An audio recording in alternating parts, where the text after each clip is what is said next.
Hello, hello. It's been a minute.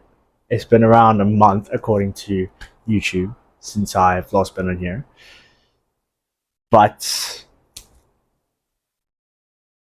yeah, it's good to be back. It's good to be back filming. I just thought, pop the camera up. Let's just chat. How have you been?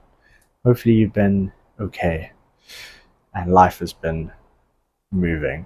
When people at work ask me, like, how was your weekend, Ash, on a Monday or a Tuesday, I always get like a blank. Like, I literally can't remember what I did that weekend, and I have to like verbally or mentally go back and really have a think on what did I actually do.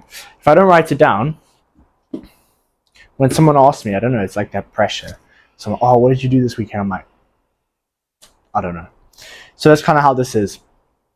When I sat down to film a video, I was like, what have I done in a month? And I actually had to process what did I actually do. But a lot has happened. A lot has happened on my front. Hopefully things have been okay with you. It's been really hot the last couple of weeks in the UK. It's like the heat. I literally have a fan here. just in case, but I feel like it'll mess up the mic. So I'm not gonna put it on, and I'm just gonna boil through the heat as we talk. So since coming back, I was in Wales, which was an incredible escape, and I feel like I speak about this a lot on the channel.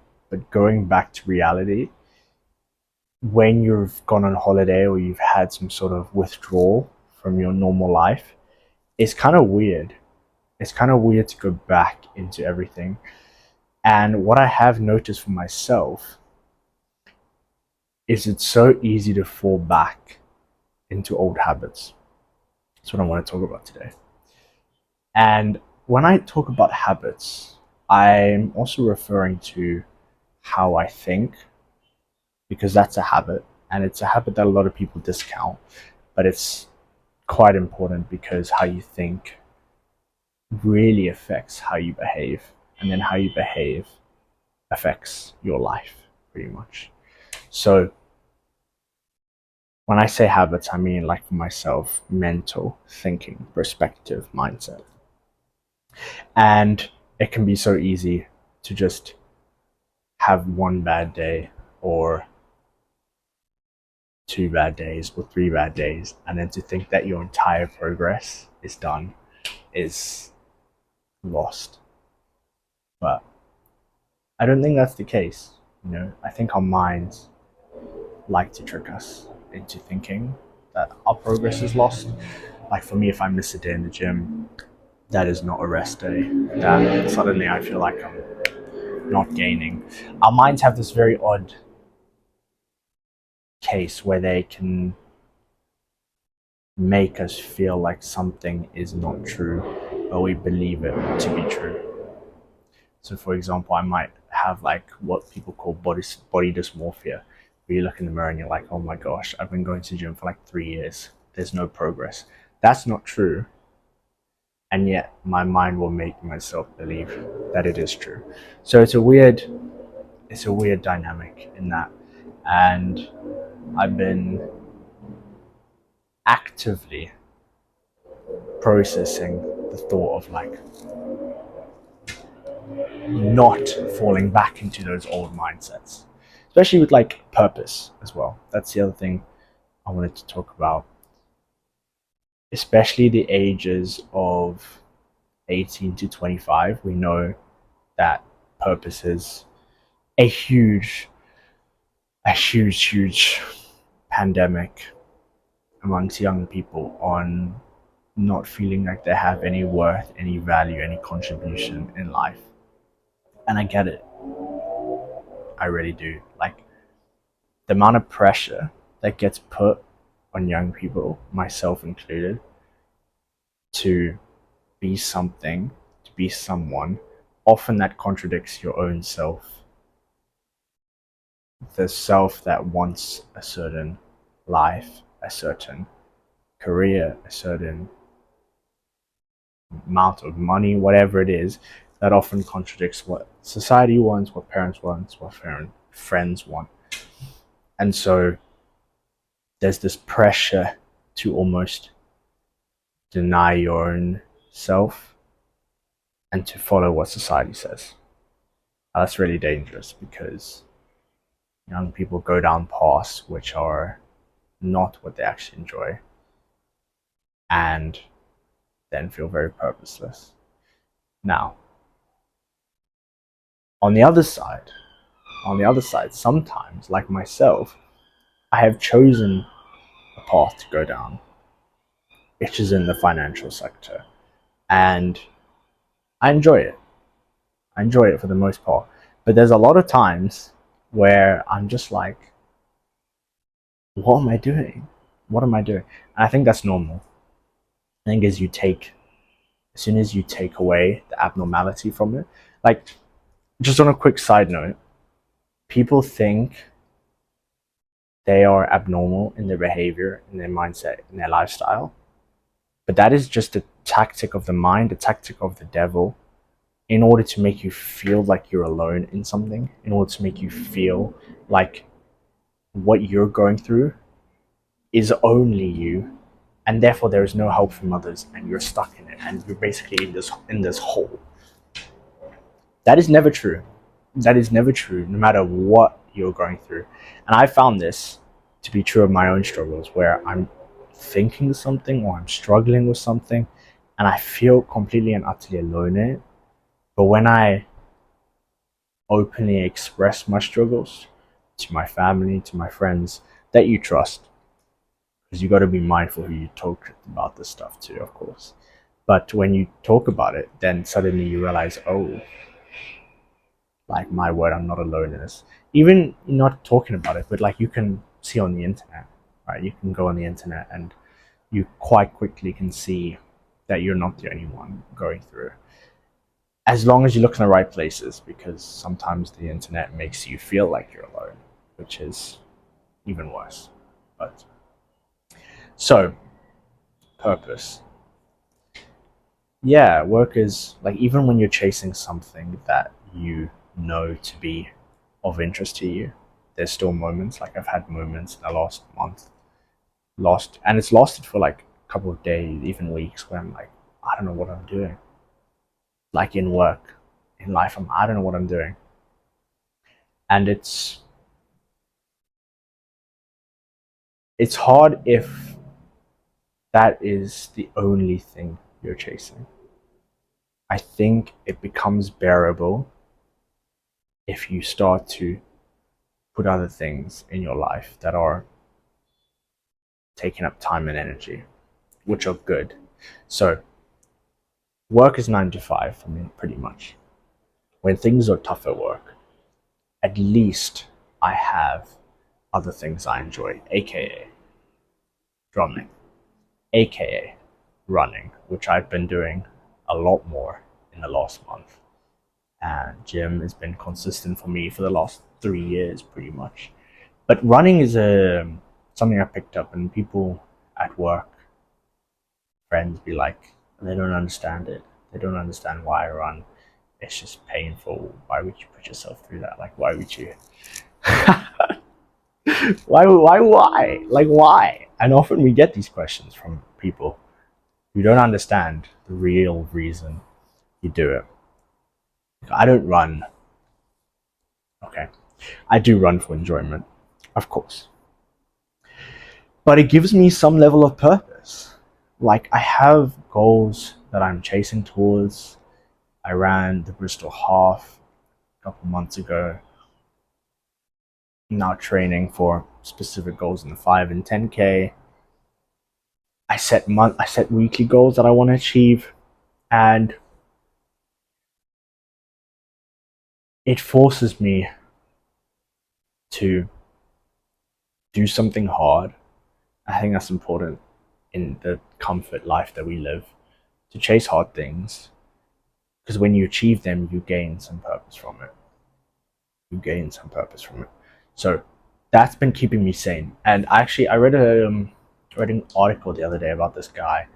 He was like an investment banker, super wealthy dude, very long hour working weeks. Like, he would work 12 hours a day, And he said the only thing that kept him sane, he did that for like many years, the only thing that kept him sane was running, was the idea that no matter what, how busy he was, he'd always make time every single day to go on a run. And it's like an escape. It's like life just quiets for 30 to an hour, and there's only one thing you can think about, and that's where your foot goes. So you don't hit a rock and fall, and then it's not so fun.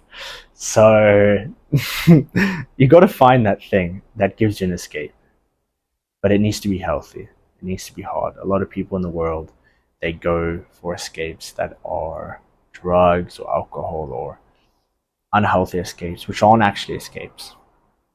And then what happens is those escapes don't actually fix the problem. They don't divert the problem, which is better than what I'm about to say, and that is numb the problem. Numbing the problem is not a fix. And unfortunately, it bites back. And I've seen it with myself when I try and numb problems with either ignoring it, pretending it doesn't exist, or indulging, and yeah, it doesn't end well because it just builds up, and then eventually, your mind, it breaks, as it always will. So there's almost a sense of creating your purpose. Creating your purpose. And I think a lot of people disregard how purpose can be given from small things every day. Like, we have big plans, and of course we have big plans, and it's hard sometimes because time is on our big plan side, aka mean it takes a lot of time for these big, very elaborate plans to come into action. Many years, sometimes 10 years, sometimes 5 years, and our minds work on the day to day. Like, in reality, we think about what we're going to do today, the next day, maybe a week in advance. That's how our minds operate. So if you don't have these short-term goals, I think a lot of people have long-term goals, but if you don't have these short-term goals, things that could literally be like, I'm gonna gym in the morning, or I'm gonna go on a run. Like, that's, you don't even have to set a time. You just say, I'm gonna go on a run. I'm gonna journal. I'm gonna read my word. I'm gonna read the Bible. I'm gonna read 10 pages a day of a book. I'm gonna practice an instrument. I'm gonna do 10 minutes of journaling. I'm gonna do 10 minutes of learning a new language, 10 minutes of learning a new skill. Those little goals, suddenly they compound, they add up, and suddenly life feels a lot more like you're getting stuff done. I think we have a couch problem in life. I think we have a couch problem, and I don't necessarily mean people just sitting on a couch.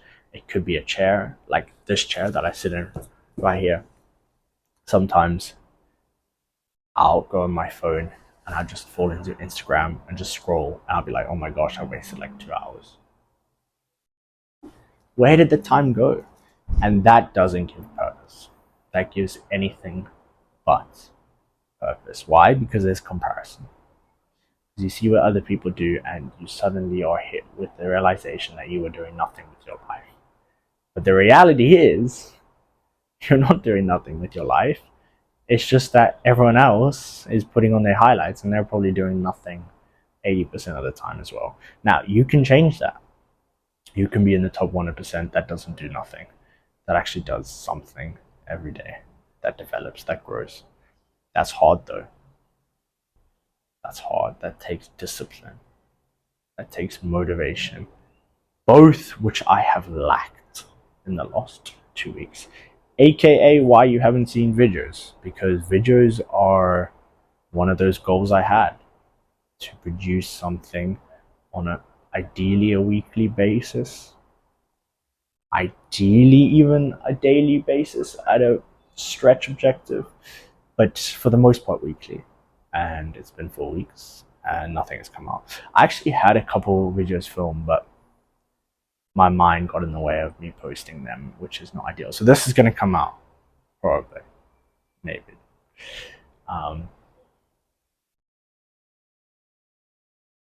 So set those small goals. Doesn't have to be big. Chase those. Do hard things. and create the purpose. Better yourself spiritually, mentally, physically. And I think there's a beauty in that. I think there's a beauty in a life that is well lived in simply by improving yourself emotionally, physically, spiritually. The triad. Emotionally, you improve yourself, how you regulate yourself, how you manage your thoughts, how you manage your mindset, your perspective. Physically, are you being disciplined with your diet, which is something I slacked. Are you being disciplined in setting goals for yourself, keeping yourself healthy, running, exercising, going to the gym? Because it's not just about your physical body that you're valuing when you do that. No, it's also your spiritual and your emotional, because they're connected. It's like a triangle. And then finally, spiritual. Are you taking the time to develop your relationship with God or whatever faith you have? Are you taking that time to build yourself? Are you giving yourself quiet time, alone time, time to reflect, time to grow in yourself, to grow in your faith, to take time to read the Bible? And this is a whole nother discussion, by the way, because taking time to read your Bible is what people say. They always say that, like, take time. It's like 10 minutes. My word, it's hard. My word, it is not easy, and it's yeah, it's a whole nother video that I'll maybe discuss. But those are the main points I wanted to make. Hopefully you keeping well. Hopefully you followed with me, and hopefully this won't be the next video for another month, because this is for future Asher as much as it is for you. So, excuse me. Be blessed. Go well. Go with grace. Be kind on yourself and continuously improve. I will see you. Talk to you soon.